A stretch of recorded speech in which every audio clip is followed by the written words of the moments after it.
Sugar ఉన్న వాళ్ళు ఈ తప్పు మాత్రం అస్సలు చేయకండి. ఈ పేషెంట్ చూడండి నార్మల్‌గా ఏంటంటే టాబ్లెట్స్ మంచిగా వాడడం వల్ల షుగర్ మంచిగా కంట్రోల్ ఉంది. తర్వాత కొన్ని రోజుల తర్వాత ఏం చేశారు? టాబ్లెట్స్ స్టాప్ చేశారు. స్టాప్ చేస్తే మళ్ళీ షుగర్ పెరిగింది. మళ్ళీ కొన్ని రోజుల తర్వాత మళ్ళీ టాబ్లెట్స్ వాడి మళ్ళీ నార్మల్‌కొచ్చింది. మళ్ళీ పెరిగింది. ఇట్లా మళ్ళీ నార్మల్ ఇలా ప్రతిసారి టాబ్లెట్స్ ఆపడం, టాబ్లెట్స్ వాడడం, టాబ్లెట్స్ ఆపడం, టాబ్లెట్స్ వాడడం వల్ల ఇలా షుగర్ అప్ అండ్ డౌన్ ఎంత డేంజరసో తెలుసా? ఎగ్జాంపుల్ మీ షుగర్ నార్మల్ కంటే కొంచెం ఎక్కువగా పెరిగున్నది. కన్సిస్టెంట్‌గా పెరిగే ఉంటుంది.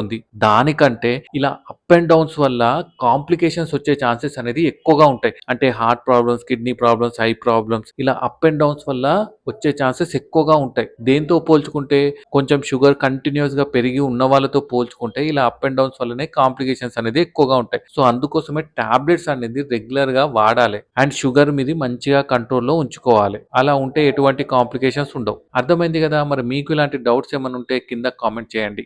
Thank you.